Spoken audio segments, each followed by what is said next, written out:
So there was a delay. How so?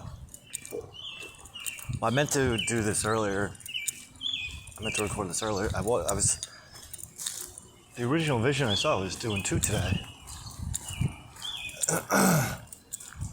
This is actually my second walk. Thank you, Hashem.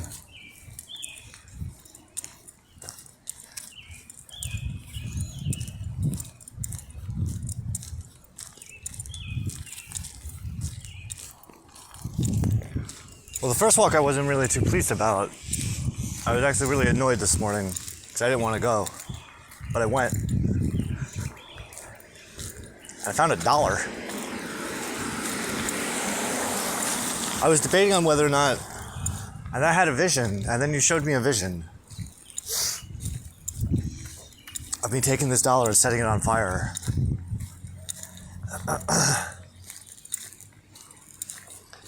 I remember thinking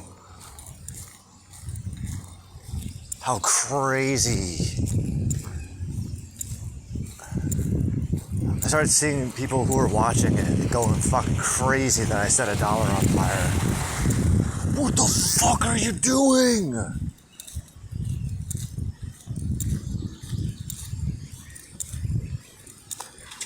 What the fuck, are you crazy?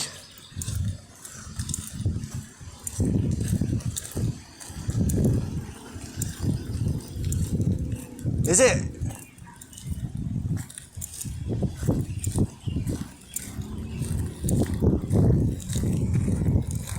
Isn't it?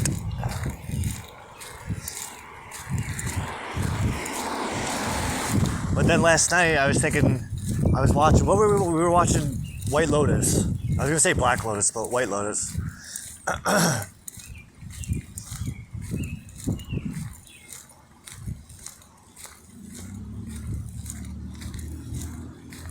I've been obsessed with Walton Goggins lately. Either that or just you are doing everything in your power to make sure this guy is everywhere. But then I have a giant crush on that lady that plays Kelsey.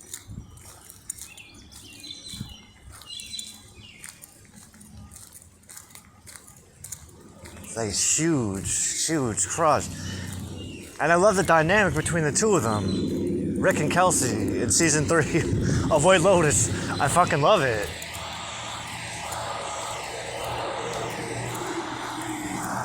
It's so adorable, and I keep on catching myself. Aww, she's in love with him. I got this whole backstory plotted out in my head about how, being that she's a younger woman, she's used to like younger idiot douchebag men. And then she met this older man that kind of... She loves his flaws. It's so fucking adorable.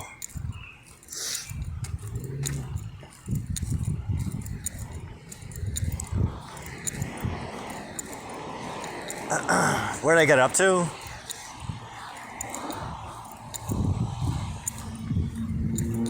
Well, there's Chelsea and the Canadian girl are partying. Hold up. Oh. Let's see if we can make this happen.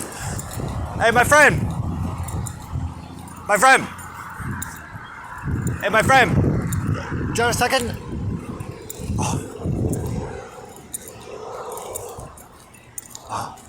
Appreciate it very much. Gracias.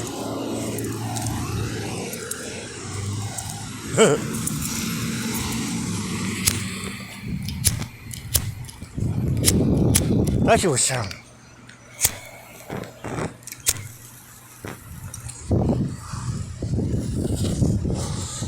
So,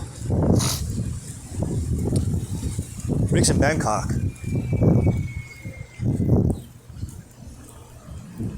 Chelsea's with the Canadian girl on Gary's boat, Gary's yacht, with the 2 brothers. Did you see the part where the brothers made out with each other? Well, I saw the part, yeah.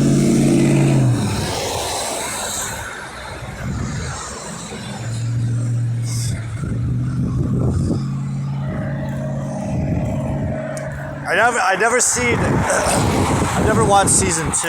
I've only watched season 1 and season 3. I haven't finished 3 yet. I told you where I left off. I don't know why I'm so fascinated with that show. It's really good.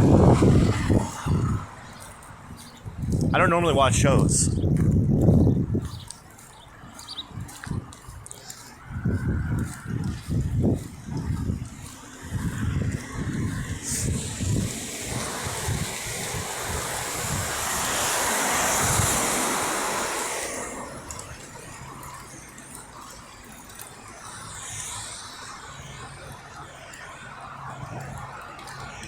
I'm a feely type of person. So when I watch stuff, like I watch it empathically, like I'm feeling what everyone's like going through. I think that's why I like it so much. The show is really fucking heavy, but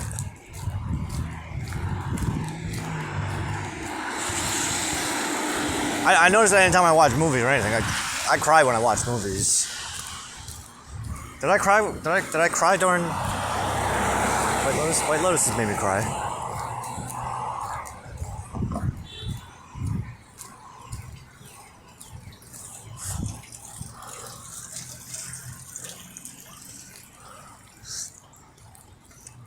What are the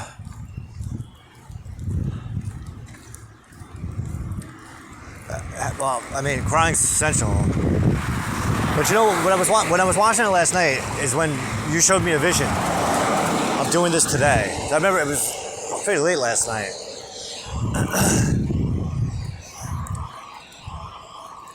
And I was thinking about the videos that we made yesterday, and then I was thinking about the one I wanted to make today.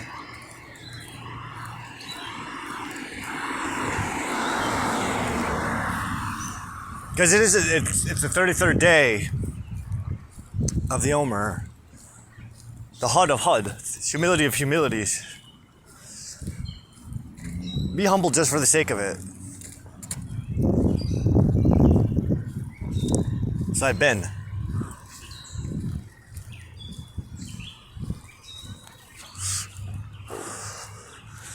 Which is why I'm not posting any of these latest videos until this week's over.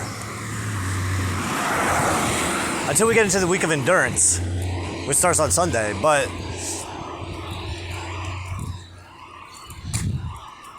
the meta aspect of what I'm doing is what I'm doing it for. I'm staying off of Facebook.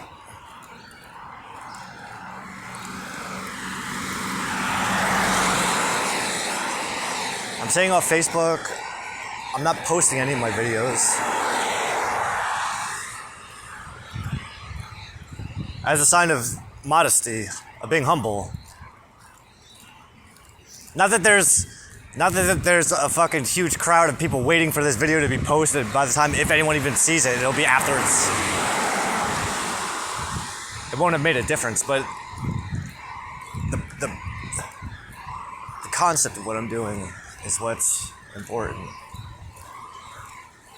I feel like I'm doing something important, so therefore it makes it important.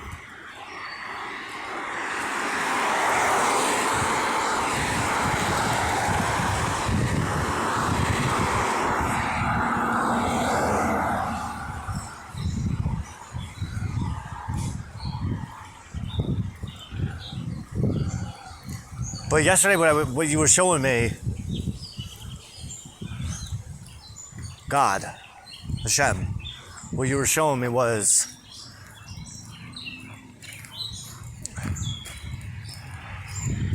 and I was inspired by Walton Goggins.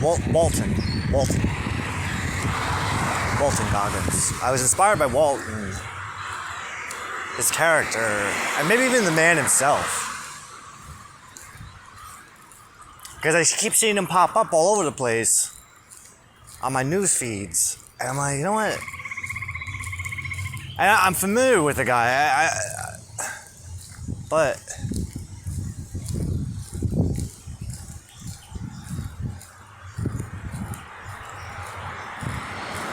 I'm thinking about the level of success that man is experiencing right now. and maybe he has been experiencing for years. I have no idea. I never really put this much thought into him. But it got me thinking about me, and I'm like, you know what?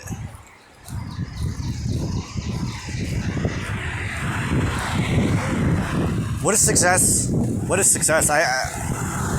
Why do I feel so successful in my life?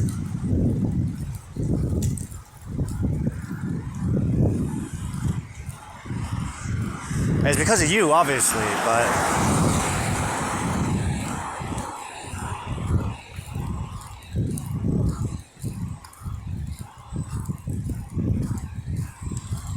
the vision of me that I saw yesterday recording this was like a transformation.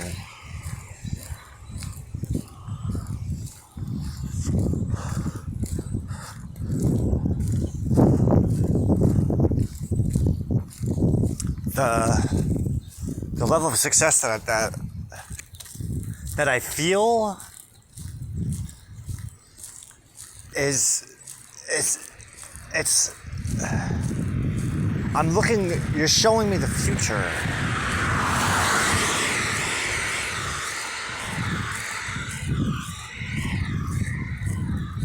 Where I've done some really incredibly important shit.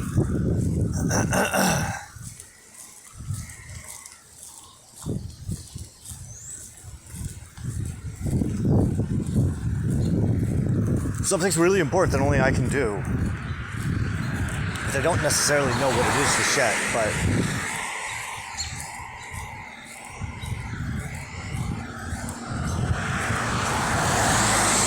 what I was seeing last night was I was talking about the success that I've seen over the past years, the past 7 years, and how big of an impact that had on me right now, which carries over into the future.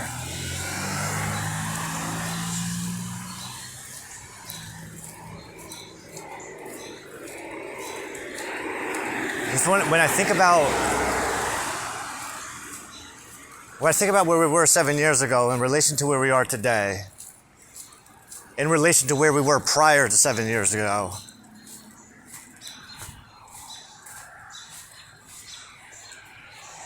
and everything that I've done over these years,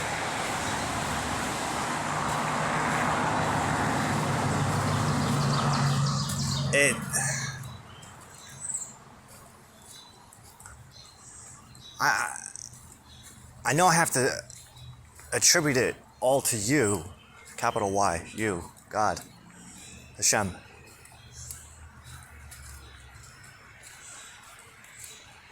But you keep on showing me taking credit for myself.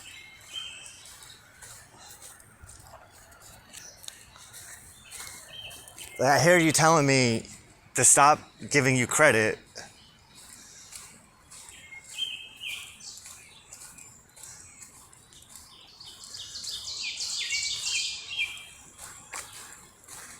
And to recognize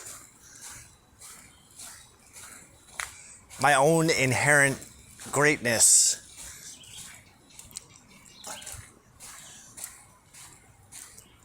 That I allowed to grow and nurture itself. And because I used to be an employee for someone else, for companies, and how every time I have a job, like I always put my all into it. And not even just with work, but even with the relationships that I have with people, how I go above and beyond my own expectations. I don't know what other people would say about me, but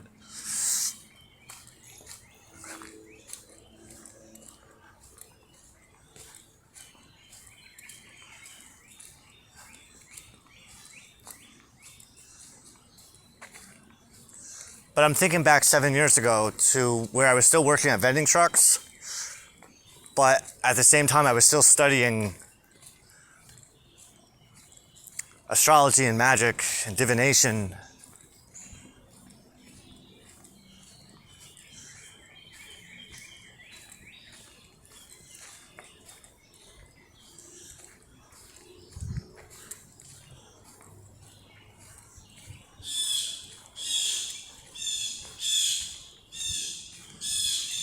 And how I could have just kept things the way that they were, but I didn't.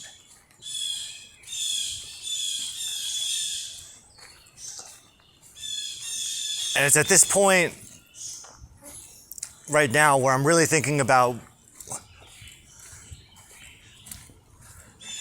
leaving my job, which was part of an 13-year career at that point. And how I was being prepared to walk away from it completely.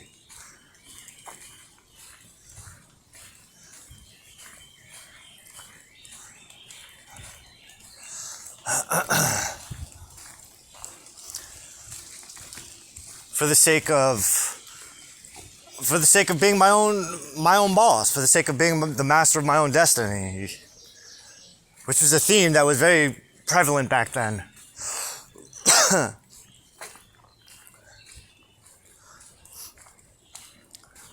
I was tired of being under someone else's thumb all the time. Living my life by someone else's rules. And someone else's schedule.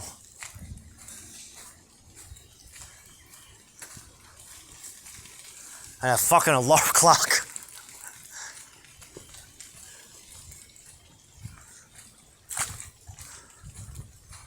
I hate alarm clocks.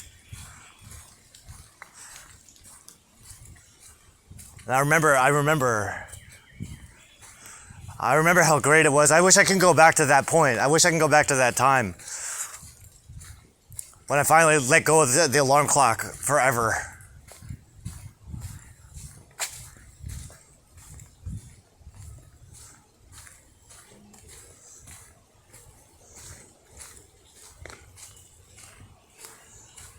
So I could wake up when I wanted. I could work when I wanted. And I did it.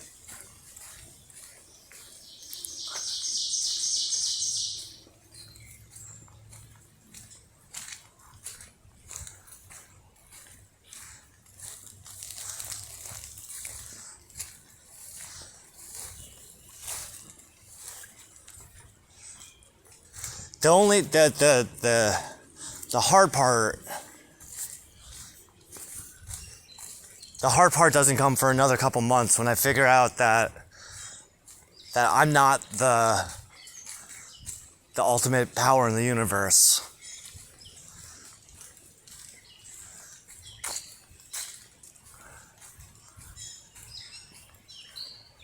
Because the primary mindset of magic is like, I'm making this happen.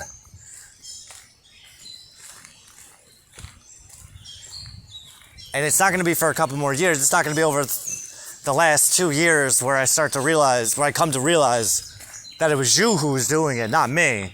But for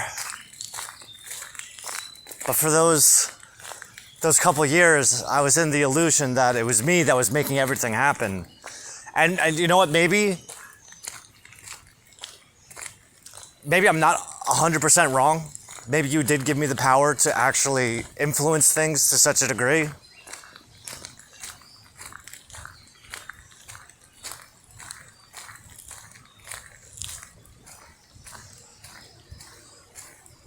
Because even when I look back on it, I was writing about it earlier.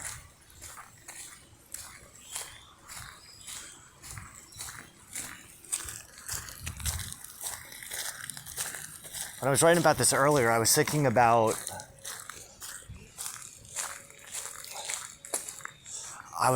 how back then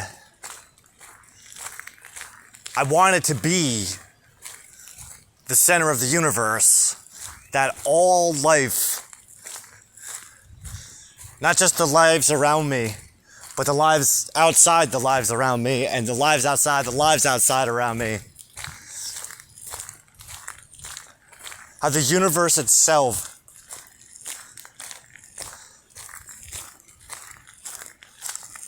keeps turning for the sake of me. Which got me thinking that simply by putting myself into that mindset was enough to make it real.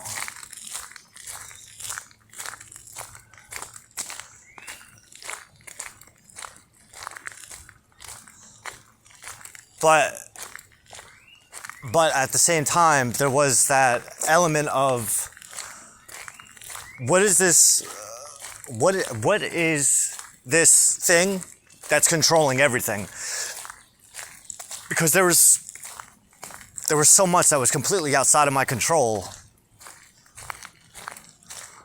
But every single time that force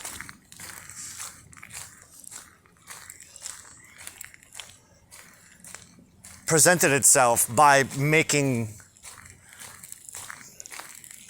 something impossible happen, that would always put me in the right place at the right time. That's what I wanted to find, and that's where things got really challenging, because in order to do that, I had to lose everything.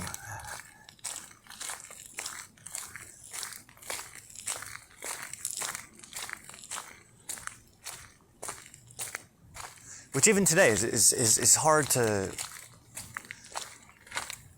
it's hard to grasp with how little control I really have over anything, which is why I know is why you had me come here with my mother, because spending most of my time in that room, I don't have any influence on anything. But the less control that I try to demonstrate, the more that things just work out.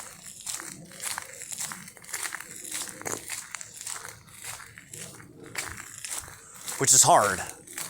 Because you want to be in control of things. You want to be in control of everything. But you can't control anything.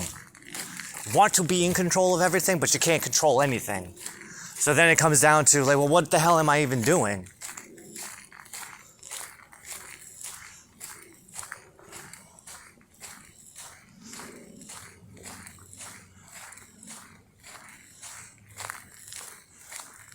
And the thing that we've been learning, especially over these last months,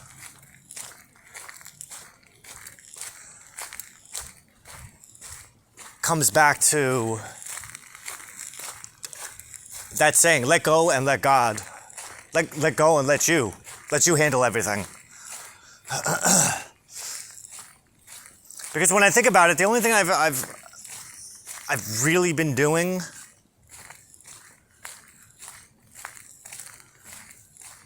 I just got my nose buried in books.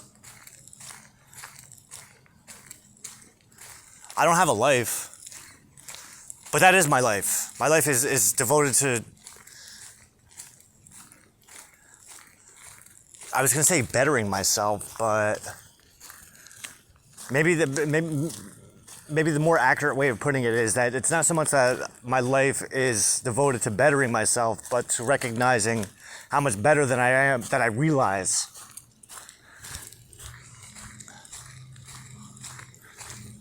Because I remember in those old days, when I was working for Frank, or when I was working for Howie, when I was working for Impact, I felt so small. I knew I was better. I knew I could do better for myself. And I heard it in my head, the voice. You would constantly tell me that I can do better. But if I could do better, then why is everything the way that it is? I didn't know how to think ahead at all. I didn't know how to think. Well, you know what? This situation, this shitty situation that I'm in is actually preparing me for what hasn't happened yet.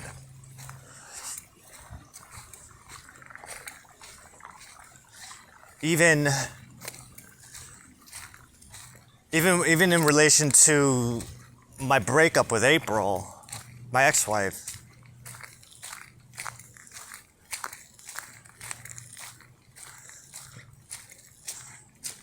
And even how over these years I have no relationship with my son.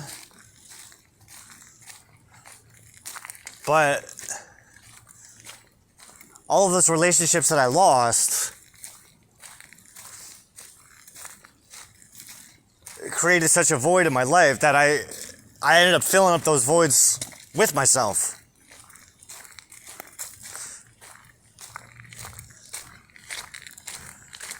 I no longer necessarily have a child that I'm responsible for, or a son that I'm responsible for parenting, as much as parenting myself.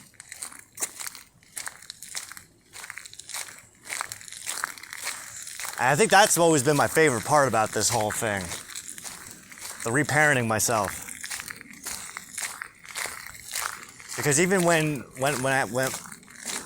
Desmond was in my life, I always saw myself as the best father. Best father, best husband. And I would tell them too.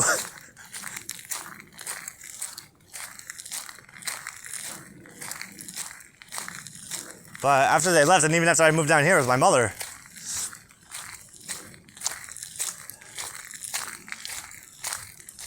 redirecting all that back at myself, and even over this last year, really, because I'm constantly talking about how we're working with Aristotle, but why did you start working with Aristotle? Because there's many reasons why I started working with Aristotle, but one of the main reasons that I started working with Aristotle was because of part of that experiment to reparent myself.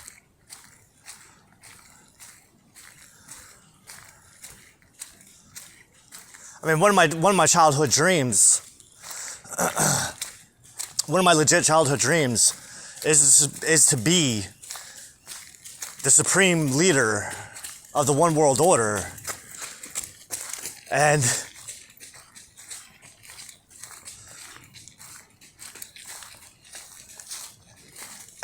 over these years, as I learned more about Mashiach and his role in exactly that,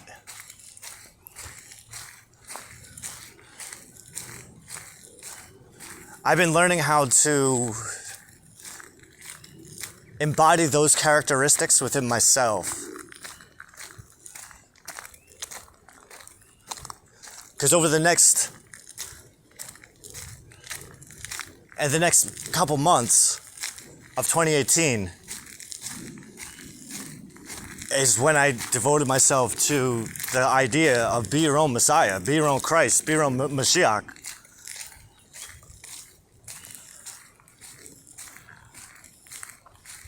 And by your grace, I've come to learn more about Mashiach and what his role is, and how the role that the other Jews apply to him are the same attributes and characteristics that I've been working on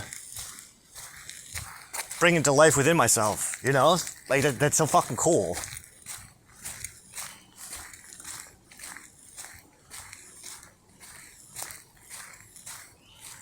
And to me, it's cool. But with Aristotle,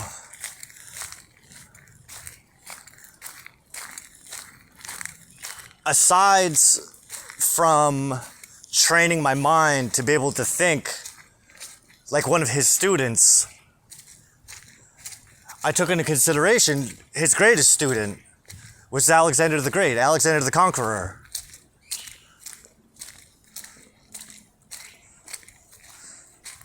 And Mashiach, if Mashiach is to be this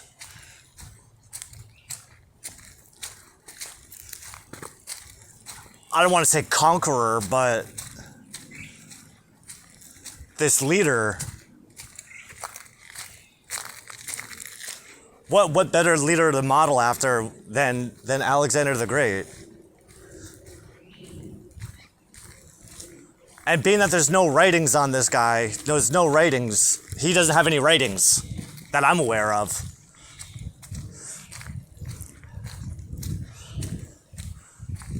I have the flexibility to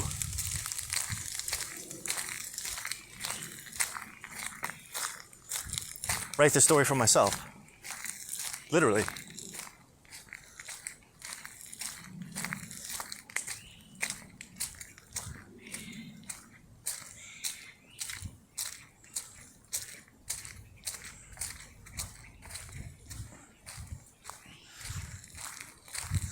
What else is there really to do in life? I don't know. Like, life sucks.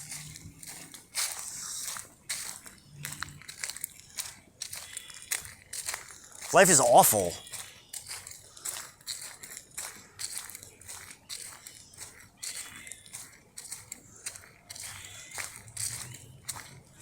You know, the Lubavitcher Rebbe, Mendel,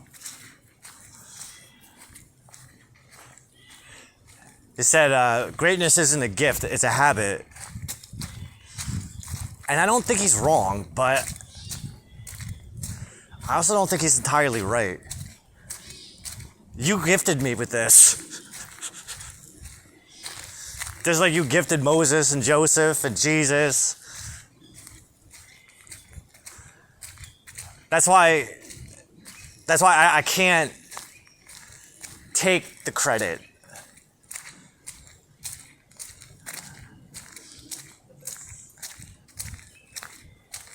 Because I know that I'm as great as I am because of the genetics that are flowing around inside my system.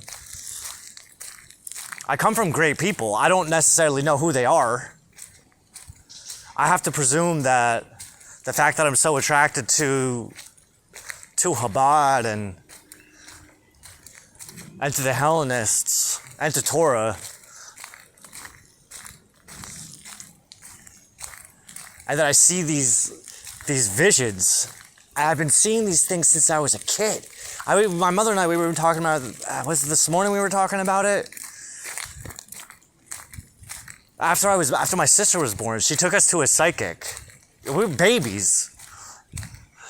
She took us to a psychic, and that fucking psychic, she's been telling me about this ever since I was a kid. I remember, probably when I was like 5 or 6. Had to be around then. It was around the same time that my father would tell me that my number was 888. My father told me I was Mashiach a long time ago. Indirectly. Don't forget that number. It won't be for decades until I find out what that number represents. But I remember also my mother. And that fucking psychic. They told her this one, pointing at me, the child. This one has been here more times than we could possibly count. Yeah, I believe that. Because I can recognize it.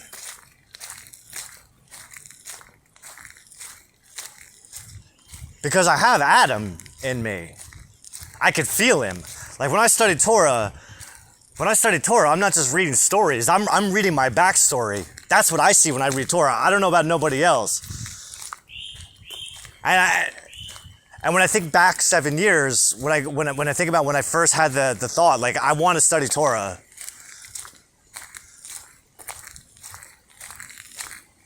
I want to devote my life to studying Torah. I said to myself, I want to see what it says for me. I don't want anyone to tell me what it says. I don't want anyone to guide me or try to force me to think a certain way. I want to see it for myself. And I'm not so fluent in Hebrew. I listen. I'm fluent in Hebrew in a way that isn't conventional. I'm not fluent in it as a phonetic language. I'm fluent in the symbolic nature of it. And we've gotten into this before. Thank you, Hashem. Last summer, not this past summer, but summer 2023, when I was studying Hebrew, again, when I was learning it from Rabbi Aaron Rashkin and his book, Letters of Light, we're going one letter per day, every single day. For 44 days, we worked on this project, 1 letter per day. But there's only 22 letters, I know. Originally, the project was only supposed to be 22 days long, but then it turned into 44 days long once I got to day 22. Once I got to day 22, I went, holy shit. What happens if we go backwards? Because when you follow the symbolic values, when you follow the symbolic and metaphorical values of each letter of the Hebrew alphabet, from Aleph, the first letter, to Tav, the last letter, the first letter and the last letter, what ends up happening is it tells a story. It tells a really intense story about the evolution of the divine soul, which I'm going to attribute the fact that I could see that from this. You can't, I don't know if you can see this ring. Let's see.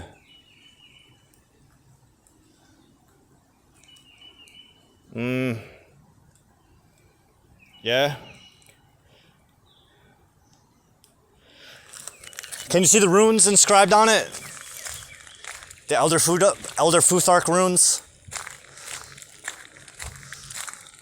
So my brother got me this ring for Christmas, 2022 or 2023, maybe 2023. No, 2022.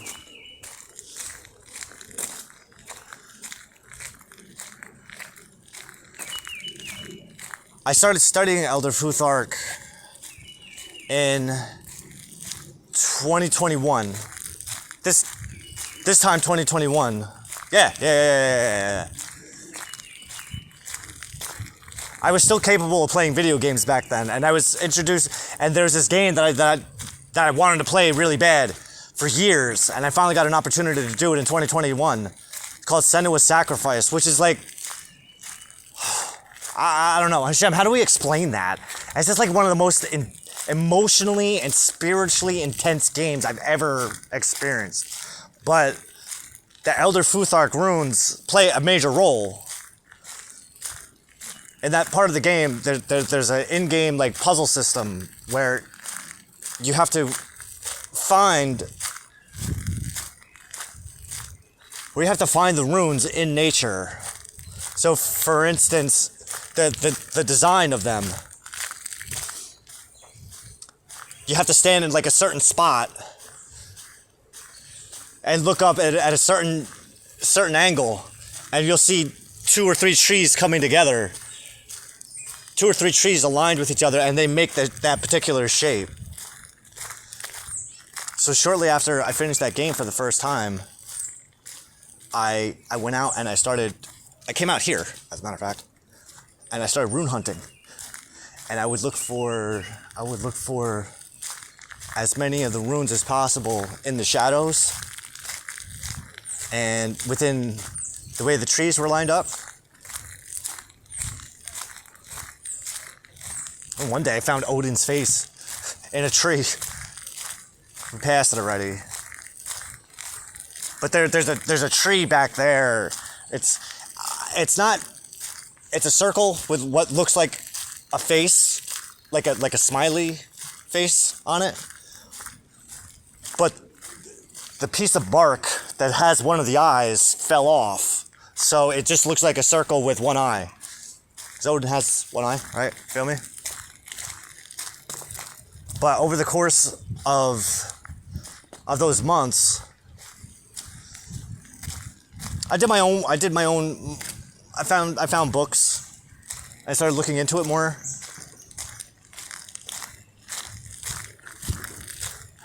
How the runes relate to the 9 worlds.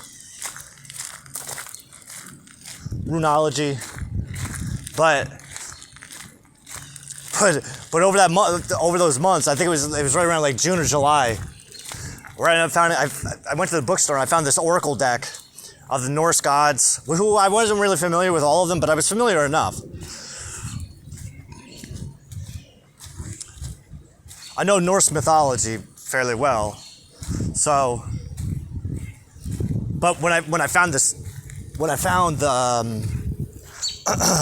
oracle deck, it just helped me become more familiarized with everybody.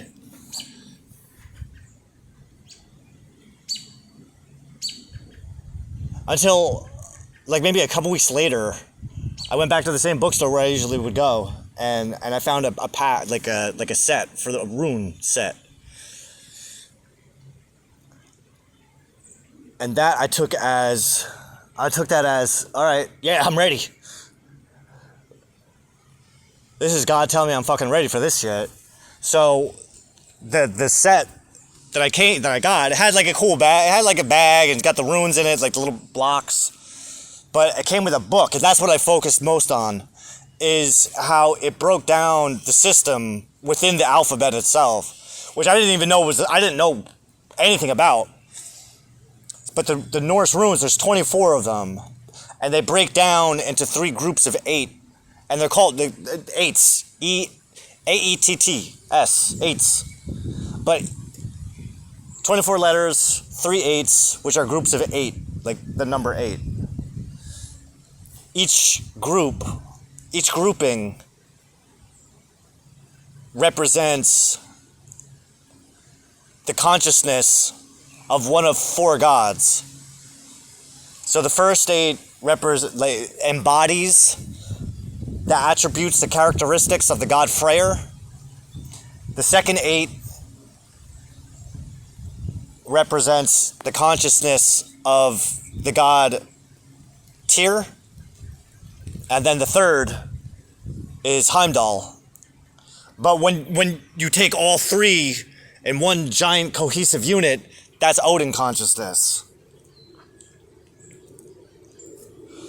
But what was interesting about the Futhark runes, which I picked up on right away, was how one tells a story that progressively leads into the story of the next rune, of the next letter. And it's just, over the course of those 24, it tells a very specific, a gradating story of soul evolution, but not the same kind of soul that you find when you study Hebrew. What was fascinating of it was months later, once I finished, because it wasn't something that you can just do in a day. This took months of work to do. Because there's a lot of introspective work that goes along with it, and it's not easy. Some of the questions that you're expected to ask yourself are not necessarily questions that you want to answer. So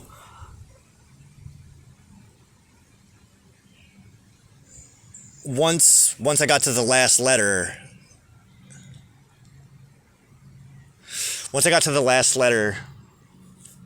The energy of it, the theme of it, the essence of it just happened to be, it answered the question. It answered one of the main questions, one of the mystical questions of the first letter. Because the first letter, Fehu, it represents this idea of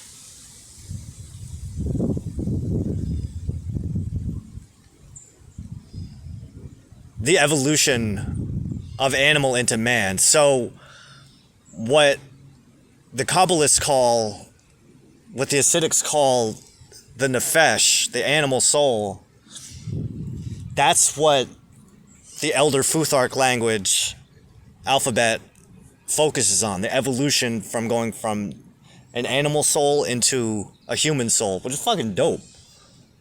Fucking really dope. Evolving from animal into man and then subdividing into masculine and feminine. It's heavy shit. So, once it was time to get back to Hebrew, I've been studying Hebrew since 2018, slowly chipping away at it. It tells a similar story, but for the other soul. For the divine soul. So, any Hasid, any student of Chabad should know the difference between the nefesh and the neshama. The neshama is the Jewish soul. That's the divine soul that literally links us to God. That's what makes a Jew, is the neshama. But that's only the third level of the soul. The third layer, the third rank. There's 5. At least 5. According to Hasidic thought. The first level is the nefesh. That's the soul. That's the animal soul. Every human has it. Every human. And then the nefesh and the neshama are linked by what's called the ruach, which is like the spirit.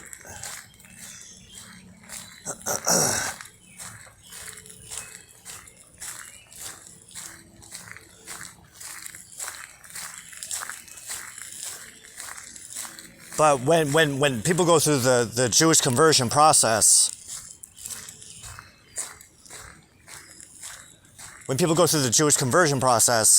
what's taking place is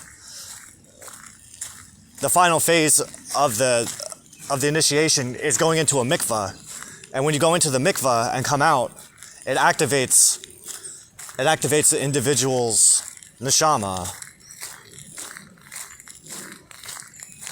I remember when I first talked to Rabbi Simon Jacobson, I said to him, I don't have to convert. God told me I don't have to convert. And I get asked that sometimes, like, well, why don't you convert? Why? I don't have to. I already have my neshama. My neshama is already activated.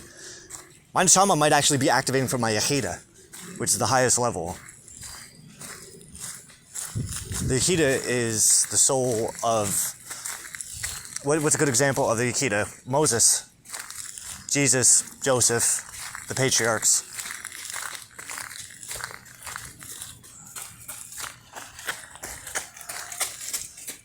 King David. Like the Akita, that's someone who's living their purpose. Not even, that person's not searching for their purpose anymore. They have it. They're in it. They're doing the work. They're not doing the work of activating it. They're doing the work of like, all right, this is what I'm here to fucking do. Let's get this shit done.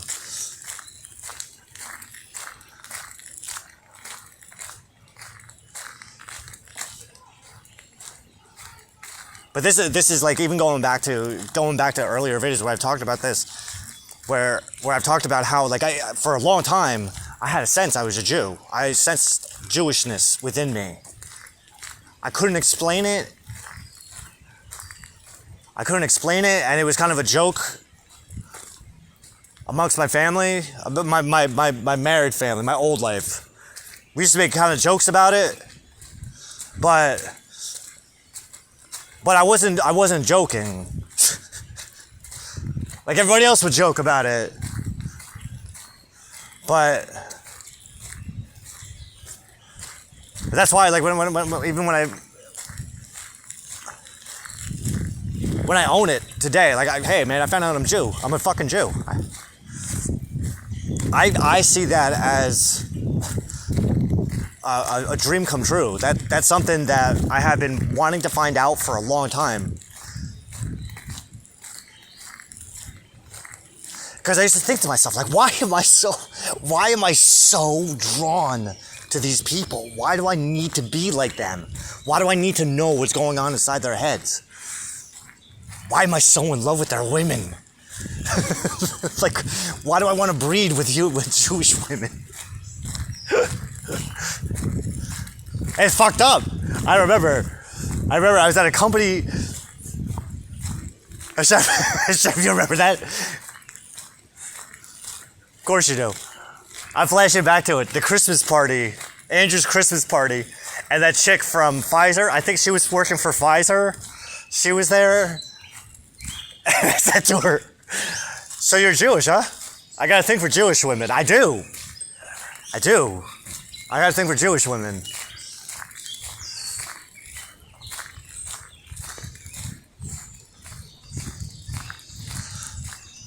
Mrs. Nate? Oh, I love Mrs. Nate.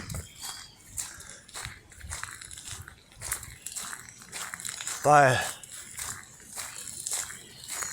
what's that? Is that a mom?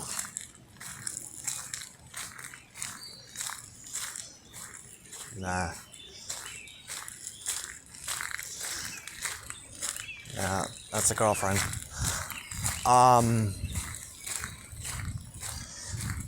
But when we were still studying Elder Futhark, I said how the last letter answered a question that I had for the first letter. And the first letter, Fehu, I said, it represents this concept of evolving beyond just the animal.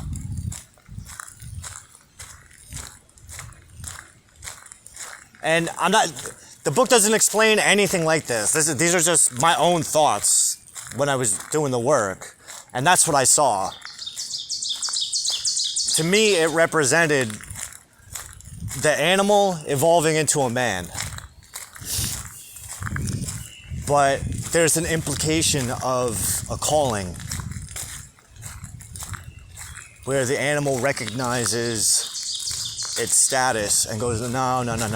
I'm tired of walking on 4 feet. I'm tired of walking on 4 legs, bruh. I'm ready to walk on 2. So, but like I said, there's this implication, very subtle implication that there's a calling that draws the animal soul to want to stand upright. And so, this is fucking fascinating. My lord, this is the fucking most fascinating thing ever. See, this is why I can't post this yet, not during the week of humility. This is not humble. I'm the type of asshole that quotes himself. Hey, good is considered evil to the evildoer who considers himself a good guy. So, but that's what I'm saying. Like God, my life, my studies, my way of thinking is so fascinating. It really is. That's why I invest. I hope one day there's people that watch these things. And at the same time, I pray, my Lord, that we get to read through all the books and give commentary, my own commentary on my own books, because I'm thinking about the new moon in Leo. No. It was the week prior. If I remember correctly, it was either the third quarter Taurus. That had to be it. It was a week or two prior to the new moon in Leo in 2023, and which was Elul 1. So this would have been Av, the middle half of Av. So the middle half, I know, but that range, middle half. What I mean is from the first quarter moon, full moon to third quarter moon. So there's like a 2-week range in there. When I say middle half.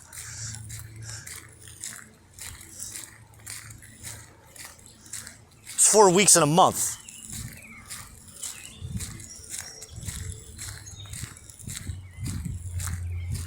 The 2 middle weeks. So, where I said, I I was writing about how I wanted to do I think this was where we had the idea to do the weekly, monthly reviews. And I said I wanted to spend hours, hundreds and hundreds of hours devoted just to my own, understanding my own life. Which, in a sense, you could look at it as narcissistic, but it's really not. It's not. Because there's actually a purpose for it. And it was in relation to all of the synchronicities and the supernatural happenings that were going on in my life that I had been documenting for years. I wanted to Whoa, hello. Where are you?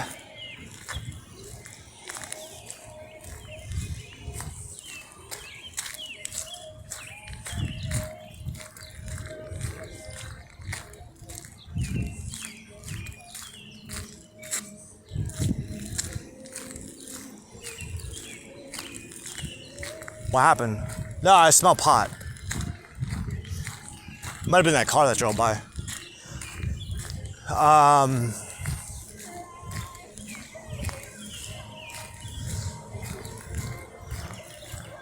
But that's what I wanted to see is... Oh, it was them. Son of a bitch. Someone blow smoke out.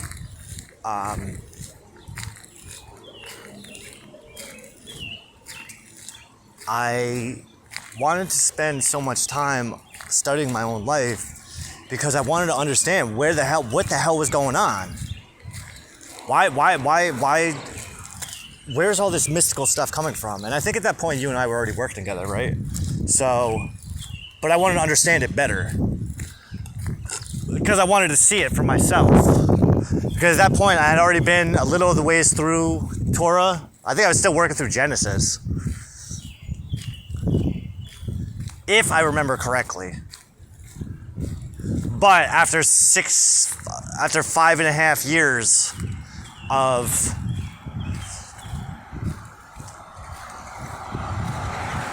the life experiences that I had been documenting, I felt like it was time. Like, all right, I think it's time that we try to understand what the hell is happening now. Because this is fucking wild. This is insane. So... And not so much to explain it to anybody, you know? Because I believe, my Lord. Like, I don't think that we could actually explain this whole thing to anyone. Maybe in movie form, that might be the only way to do it, but, I mean, still, I think we're talking about a lot of movies. This isn't like a one and done. Who do I want to play me? Oh, maybe Walton Goggins. Maybe Walton Goggins can play me. Oh, you know what? How about this? Because I had this idea before. My initial thought was we can have Chris Hemsworth play me, at least in one movie, in 2022, where Thor: Love and Thunder came out. Because I remember watching that movie and I had this fucking great idea. And I was thinking to myself, like, alright, so in the movie of my life, when we come to this part where I'm watching Thor: Love and Thunder, which had a massive influence on me, by the way. Because like I said, I study Elder Futhark. So in the beginning of Thor: Love and Thunder, someone, I think, what the hell's her name? Natalie Portman, she opens a book on Mjolnir, and she opens a book on Norse mythology, and there's a picture of Mjolnir. Am I saying that right? Mjolnir. And there's a sequence of Elder Futhark runes that are all around the image of the hammer. So what I ended up doing was I ended up writing out the whole thing so I could translate them to see what it said. And I did get a message from it, and it did make sense. I was able to read it, the whole thing. I'm like, yeah, no, I got it. I mean, it took me a couple seconds. I mean, it took me like maybe an hour or two to do it. Because Elder Futhark is It's pictures, and then you have to take the ideas. You have to take the ideas associated with the forms of the letters, and then build a picture. Build like a mental movie.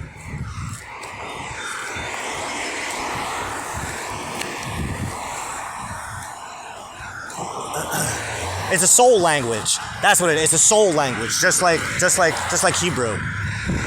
But like I said, Elder Futhar speaks to the nefesh, where Hebrew speaks to the neshama, the higher soul.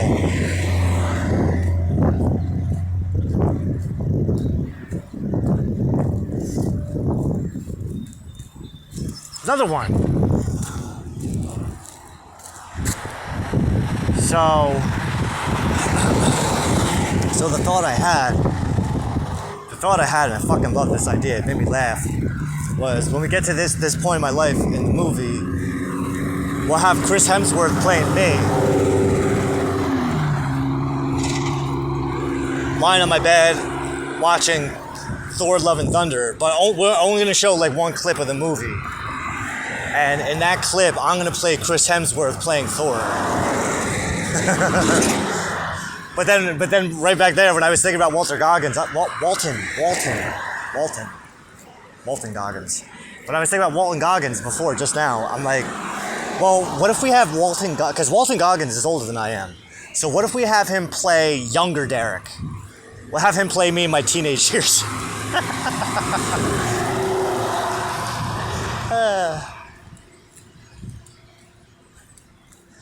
Or we do it like a James Bond type of thing, where like there's a different actor that no, that doesn't work. Well, I mean, this could work, but I'm saying that analogy wouldn't work. But over the course of the past, I don't know how many years, decades, how many different people played James Bond, or Doctor Who for that matter, right?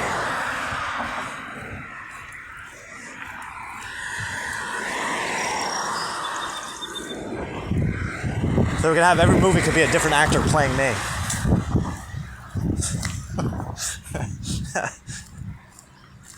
I know this guy. But, where were we? So what ultimately happens when we progress through the Elder Futhark alphabet, once we get through like the symbolic, the allegorical, metaphorical values of each rune, the last letter explains where the calling came from. That's implied in the first rune. That calling where the animal goes, I want to stand upright. That calling comes from the last letter, but you don't see it until you get all the way to the end,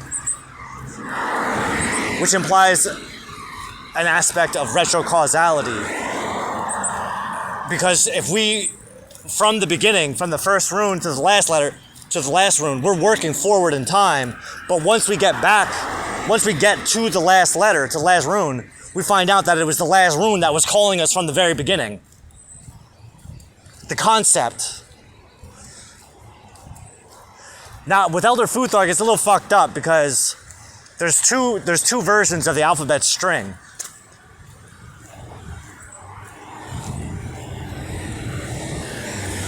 The version that I'm familiar with is it has Dagaz as the final letter, which looks like a boxy infinity sign. But that's where the balance, the masculine and feminine balance comes from. And then there is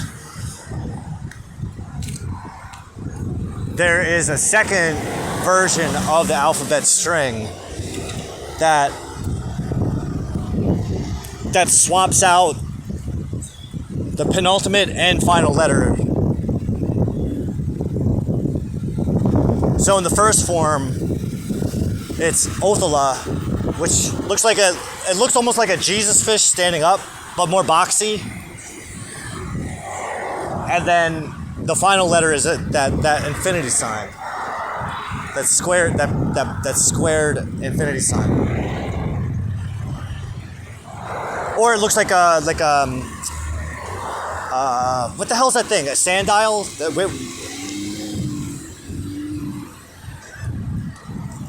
it's I don't know what it's called. A sand dial.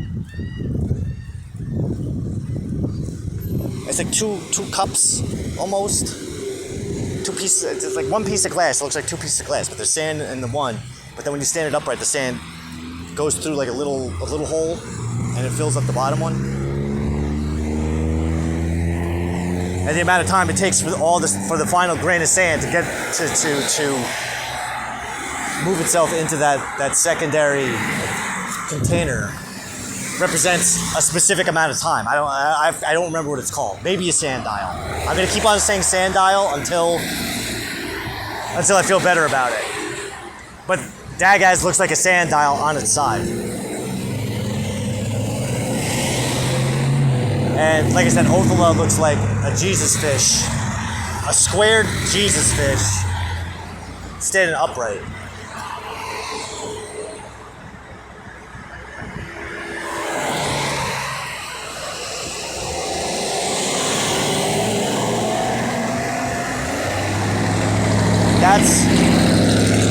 That's the form of the alphabet of the rune string that I learned. I don't know necessarily if that's... Well, it's not that it's not necessarily correct, it's just not the only way to look at it.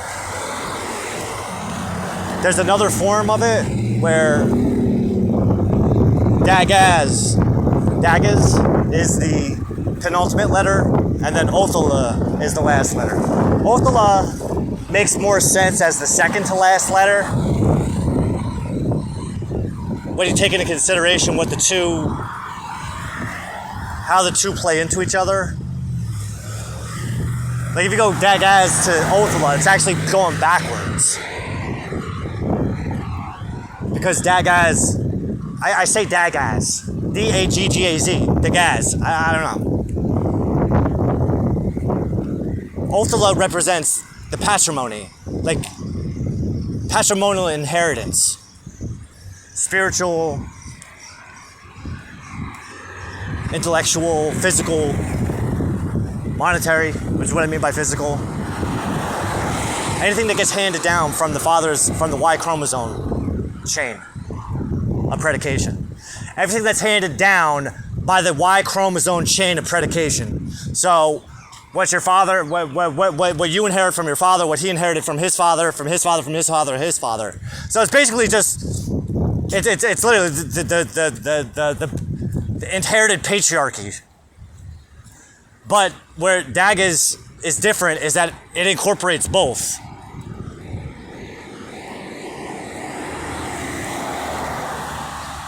Because Dagaz is exclusively what comes from the father.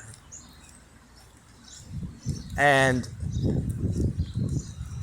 Othala is what exclusively comes from the father, and Dagaz is what comes from the masculine and feminine sides of the soul, which ultimately come from the father and the mother. It's a merging of the masculine and feminine souls into one. And that squared infinity loop kind of represents the balance of those two energies. And that being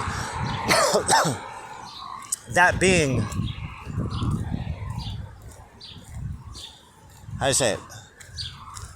How do you say it? That basically being the ultimate goal within all inner searching, inner work, spiritual pursuits, is how we know that elevated state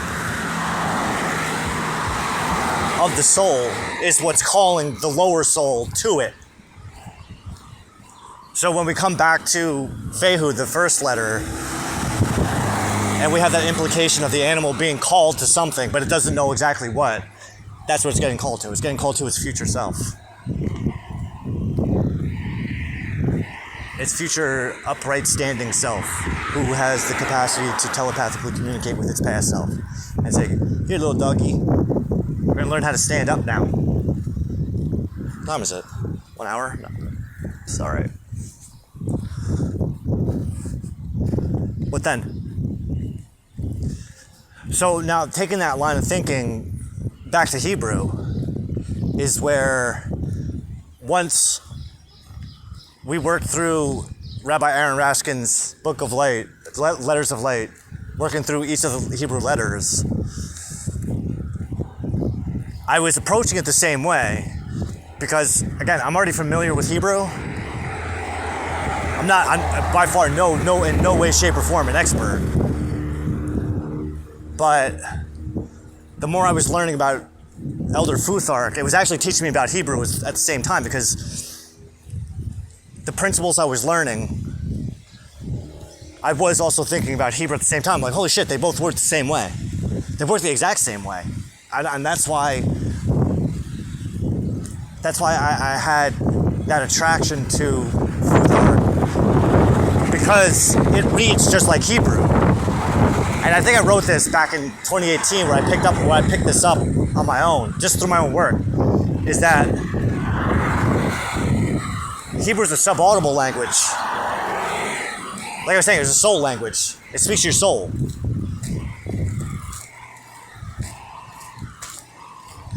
It doesn't necessarily need words to communicate. People use it and speak it today, but I don't believe that's necessarily how it needs to be done.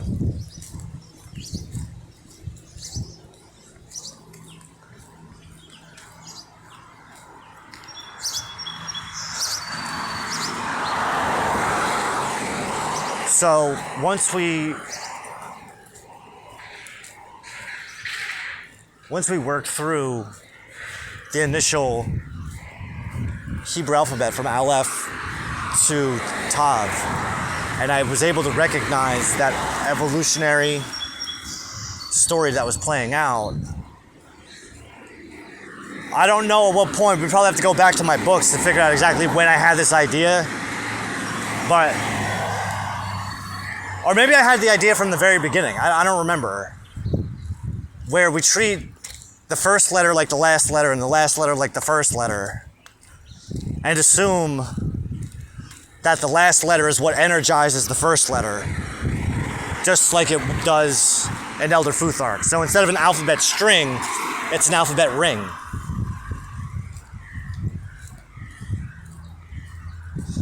And that proved to be the case. But I took it one step further, where Hebrew is from right to left. So when we went from Aleph to Tav, I went from Tav to Aleph afterwards, and it tells a completely different story. I mean, it's a continuation, but the story's different. So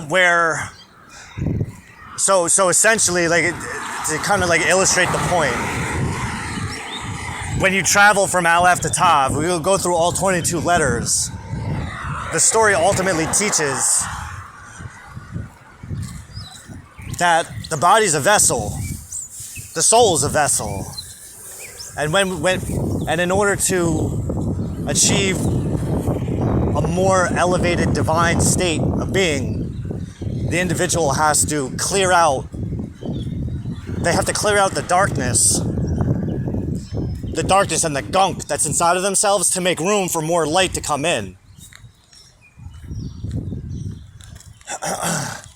And by the time we get to the end of the alphabet, we've reached a state of perfection, a state of mastery, right? So once you get there, then it's a matter of taking that light, taking that soul back the way that it came, going through the abyss.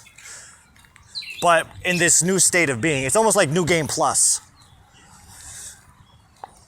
If you ever played a video game that's got a New Game Plus feature where you beat the game and then you can start the game all over again, but you keep all the attributes and stats and skills and weapons and items that you had at the end of the game, so that not that it makes it easier, but you're not starting from square one. You're taking a fully developed soul and bringing it back through the hellhole that it just came from. It's like,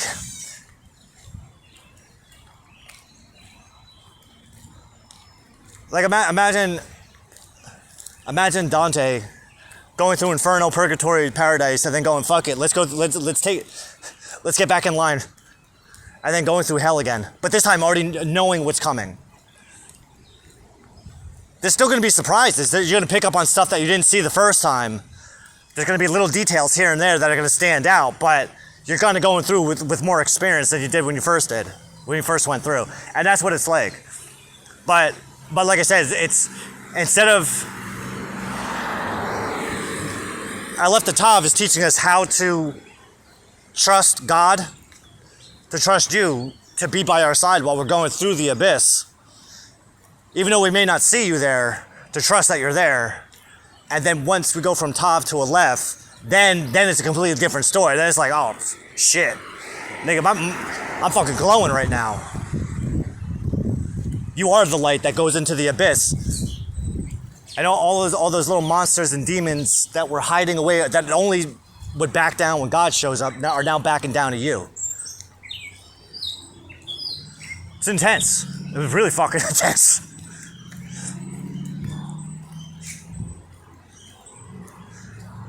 And so in 2017, late 2017, early 2018 is when I had that intention. Like I'm going to study Hebrew. I'm going to learn how to read Hebrew, and I'm going to study Torah on my own.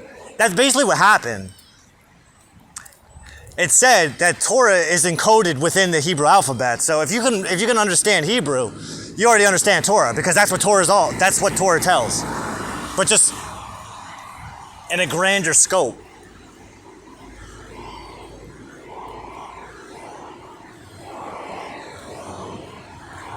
Because every patriarch, including Moses and Joseph, when you follow their stories, like who they are at the end of the story is not who they were at the beginning of the story.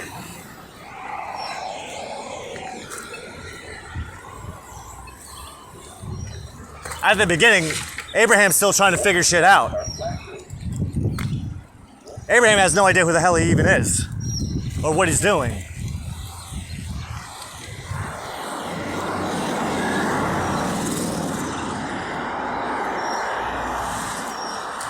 But by the time we get to the end of Abraham's life, and we look back at all the things that he did with you, because of you,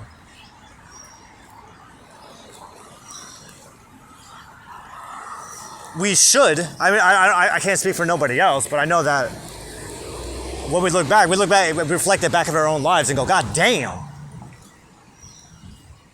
I've been there. I know exactly what that's like.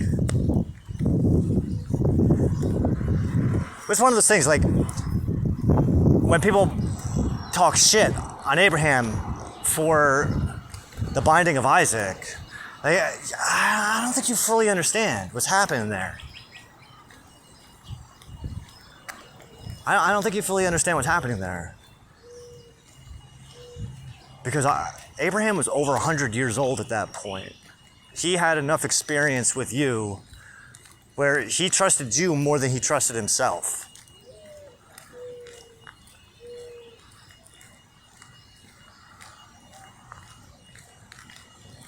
And at the same time, we're not taking into consideration Isaac's perspective. Because whether he was a willing participant or not,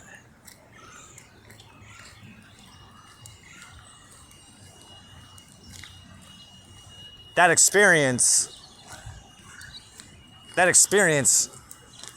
did something to him. And I don't mean necessarily in a negative, traumatic way, but more in like a positive, traumatic way, because almost like we're robbing him of the fear of death, in a sense.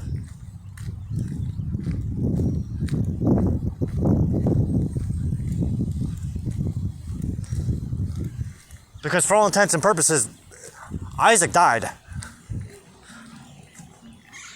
The coddled little boy that he was, had to grow the fuck up and be a man at that point.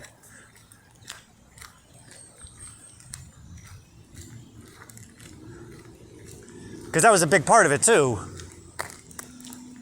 was that Abraham and Sarah, they coddled that kid.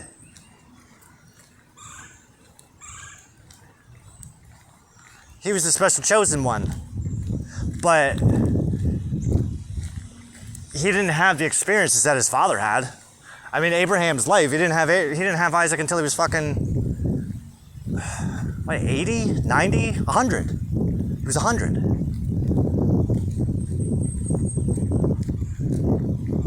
Right?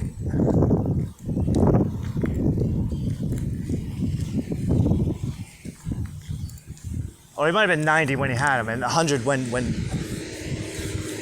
over 100. Because I think Isaac was like 40, or he was in his 30s at that time. During the binding, I think he might have been about 30. Because I know that book of Jasher is not necessarily reliable. But it goes on that it was the binding of Isaac that killed Sarah.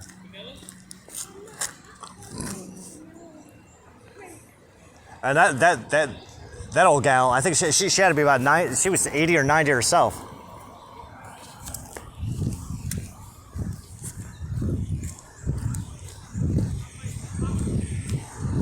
But the fear of losing her son is said to what have killed her. And Isaac was about in his 40s when she died, so it's not like Abraham was fucking doing a little kid.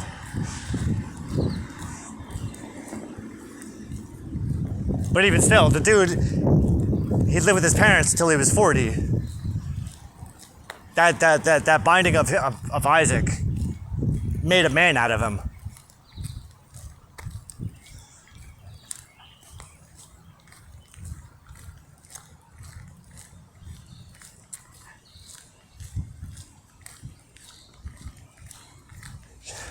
You're fucked up.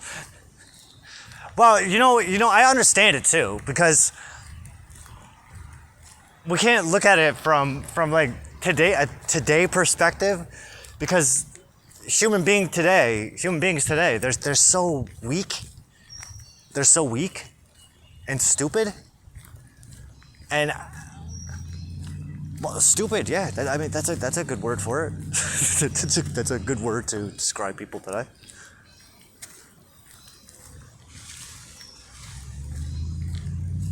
Emotionally inept, intellectually inept, spiritually inept.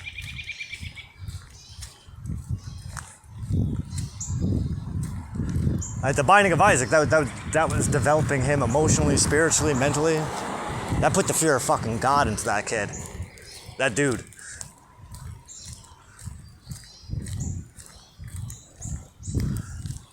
But because the book doesn't spell that out so clearly,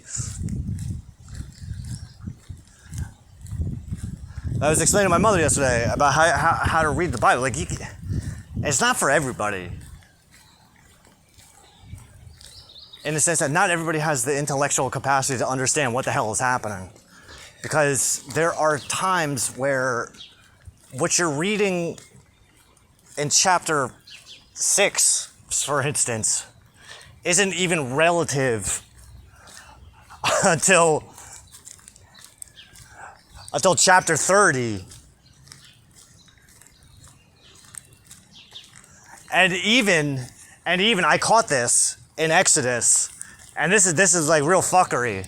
Well, I think it was Exodus, but the story will actually jump forward in time and then jump back.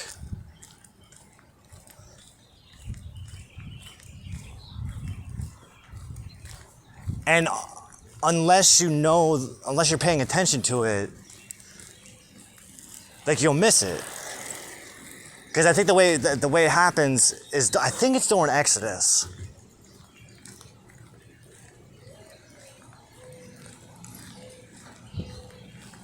And you're explaining to Moses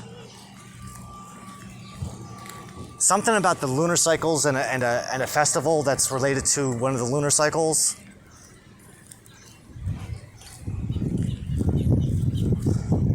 But just out of the blue, it goes, in the 4th month, but just one paragraph prior, we were still in the second month. So it's like it jumps forward just to jump back again. And it makes sense down the line. Okay, let's walk quickly. Ready? Walk. So we go from the second month to the fourth month and then back to the second month again.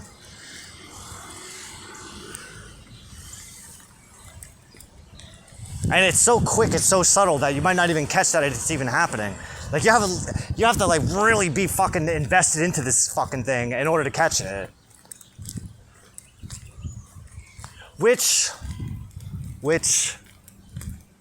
well, how was I doing? The first time I read it, I just read it on my own. I just blew through it. Then the second time I read it was during the Chabad cycle. So we were only doing like a portion a day. How many times did we do? Did we do it 2 times? No.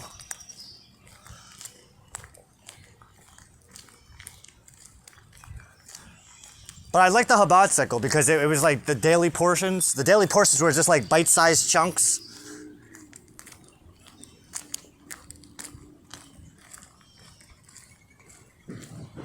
But by doing it that way, because I would read the portion and then write about it. I'd spend about an hour writing about what I just read.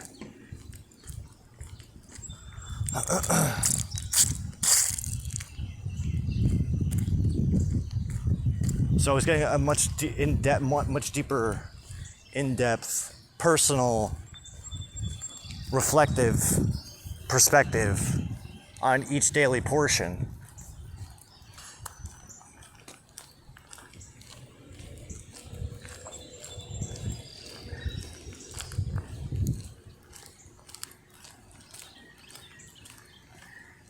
Which I'm noticing, like, it's not really even worth discussing it with anyone because of the fact that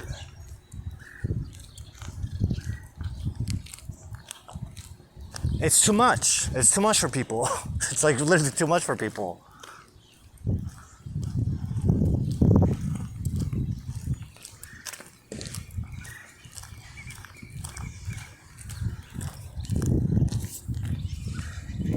Because there's so many things to take into consideration that if you leave out one little piece, it doesn't make any sense. That might be an exaggeration, but no, it's not. It's really not.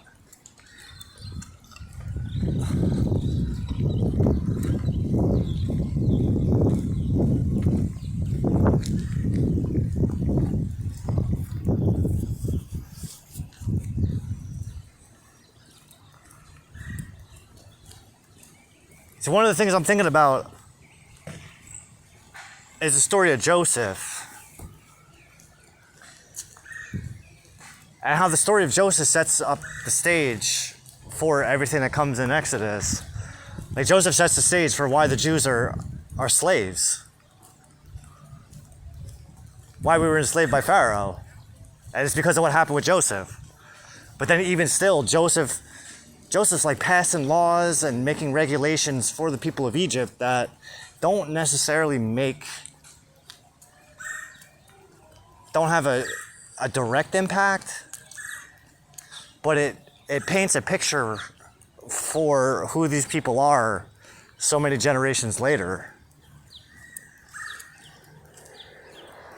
You take into consideration something like Star Wars, right?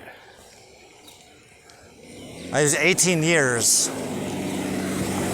There's an 18-year gap between Revenge of the Sith and A New Hope. And how big of a difference that 18 years made.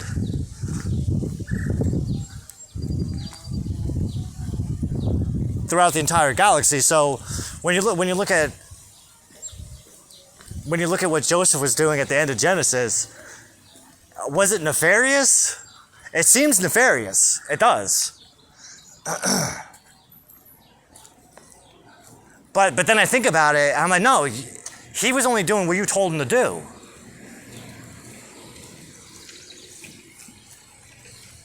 The 20% tax on all Egyptians.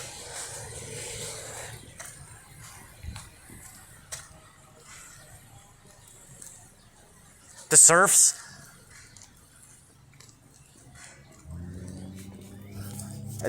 Turning the Egyptian people into serfs, and then hitting them with a 20% federal tax on all their earnings. I was laughing with my mother yesterday. I was telling her like the Hebrew slave laws in Exodus are actually more humane, than United States labor laws, which most companies try to like weasel their ways around. They just do the bare minimum just to make sure that they don't overstep. Yeah, the only thing keeping you from being a slave is that the laws say that you can't be. But even if you took away all the labor, you know what's funny? The irony of it is that if you took away all the labor laws of the United States, it wouldn't change. Nothing would change. Nothing would change at all. It would look exactly the same. It's just that the names of things would change. Instead of being an employee, you would be called a slave. Which you already are, but you don't call yourself a slave because you get a paycheck.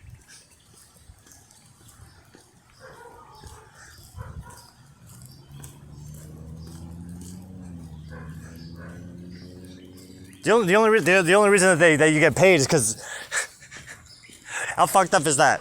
The only reason that you get paid by your job is because the government tells your job that they have to pay you.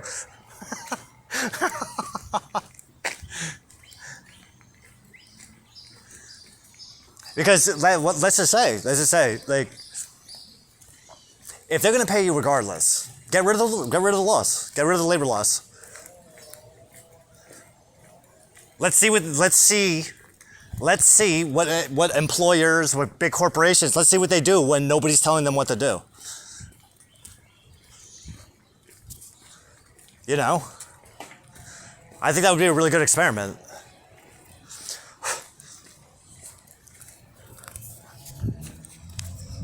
What the fuck, dude?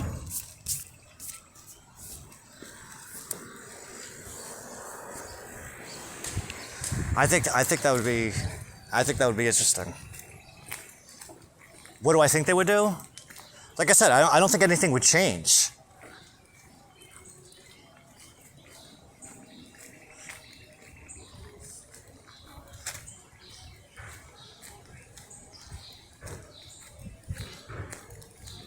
I mean, how many I was gonna say, how many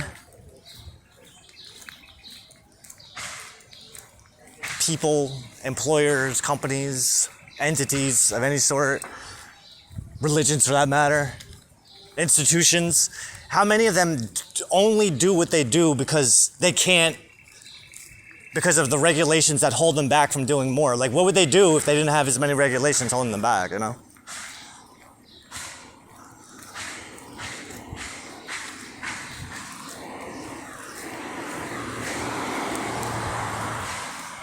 Hey, same thing with the government. If you got rid of the federal government, I don't think anything would change. Not at first.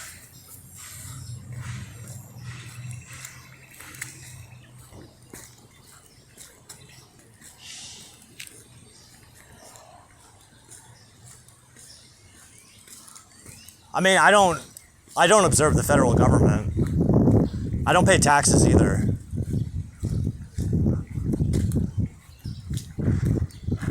Well, I don't have a regular job. My job doesn't pay me in dollars and cents. So taxes technically are only applicable to USD currency. I make spiritual currency, and as far as I know, the government can't tax spiritual currency. What's spiritual currency? Wisdom and understanding, as laid out by King Solomon.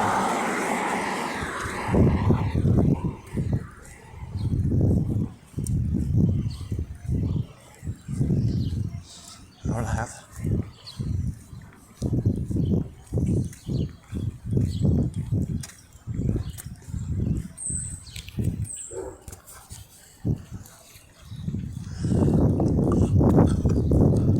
I wonder if the government's ever going to notice me. I've considered that.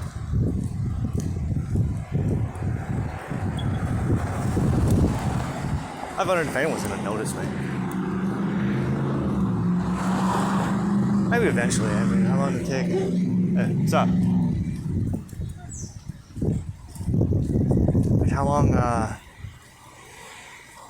long did it take for Rabbi Jesus to become a thorn in anyone's side? Although I don't expect this to go the same route that Rabbi Jesus did. I see this going more. I don't see anything bad coming out of this, in the sense, like, even anything that I would consider bad, like me dying, or me going to jail, or me needing to get crucified any more than I already have been, in my own life at least. But what I mean is, like, I don't know, I just have this sense that there comes a point where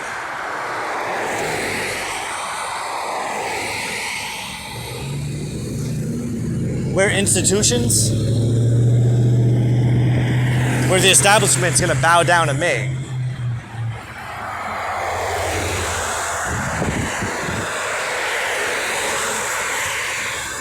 Because of God.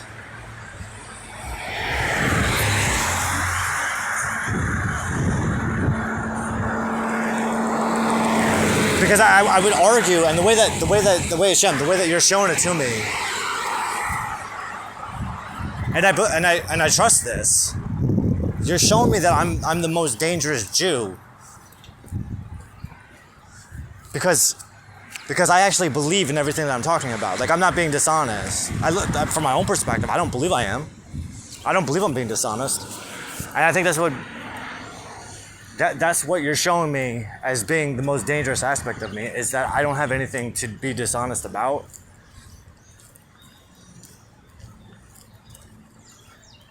Which is going to end up being terrifying to the establishments themselves, whence you move me into a position of greater and or higher authority, which I believe is coming. I absolutely believe it's coming. I know it, I can feel it. I've been feeling it for a long time. I've been feeling it for years. I've been feeling it since I was a kid.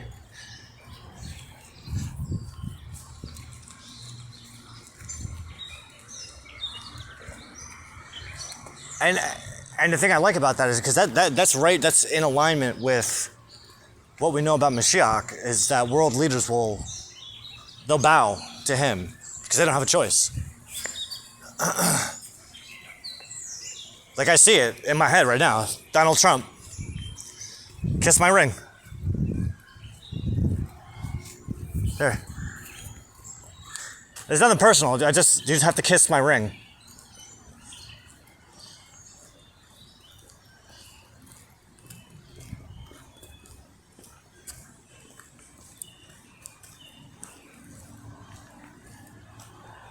And even the new Pope. It's nothing personal, but here, kiss it.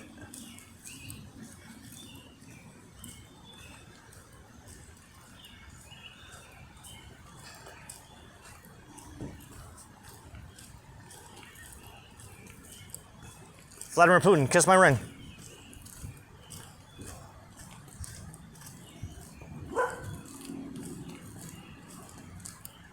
Elon Musk, kiss my ring. You didn't say no. I mean, no one's putting a gun to your head, but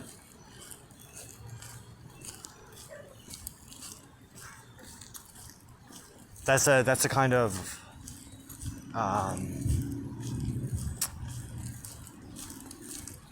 That's the level of authority that I'm seeing in my mind. Hello, my love.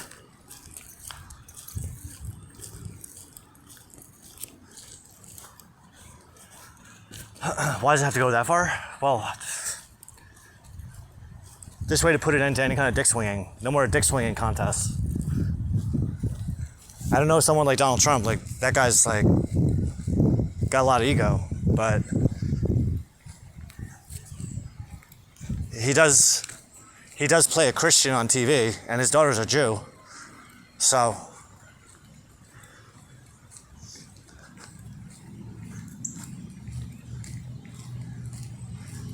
if he's a God-fearing man, then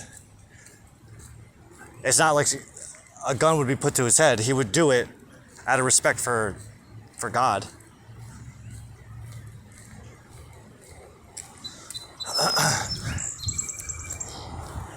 Because that would eventually entail a world, a reality where I'm recognized as the one true representative of God on earth. Like Moses, like Joseph, like Rabbi Yeshua.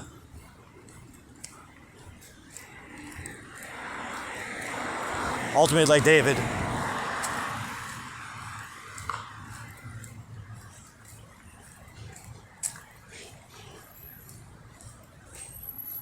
Can you see it happening? That's the important thing. It's like, can I see it happen? Okay, in my head, I'm watching it happen right now.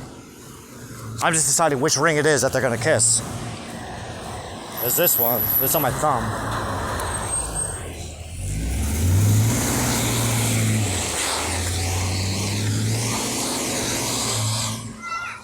Well, that's one I got from my father.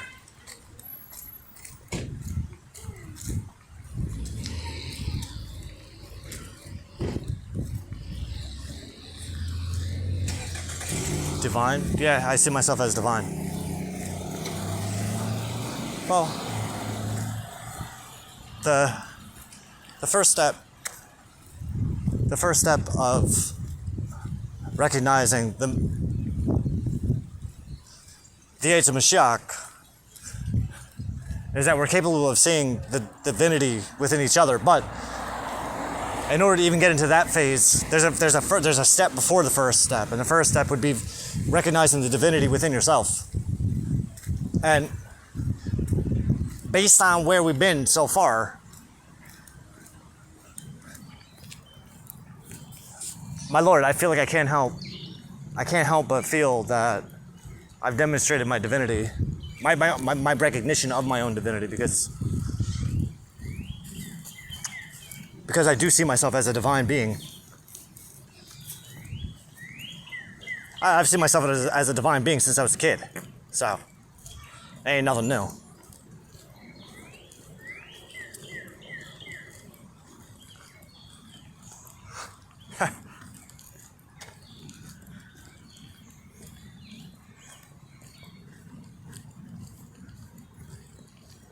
Wings, I can't see them with my eyes. I can't feel them, but I see them.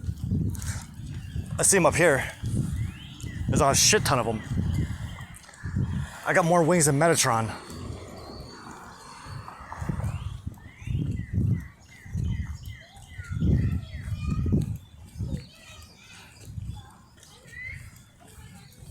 What time is it? It's gotta be about like almost 5. After 5. He gave you that nice drawing on your birthday card. Hey man, 5. Alright, the day's kind of dragging. Venus had a post shadow. Gotta remember that.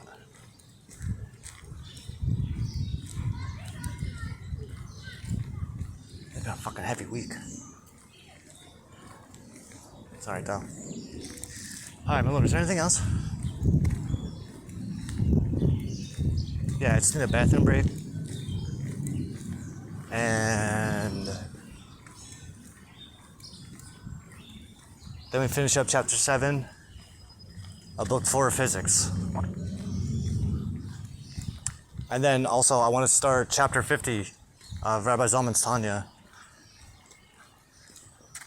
because that's getting pretty heavy.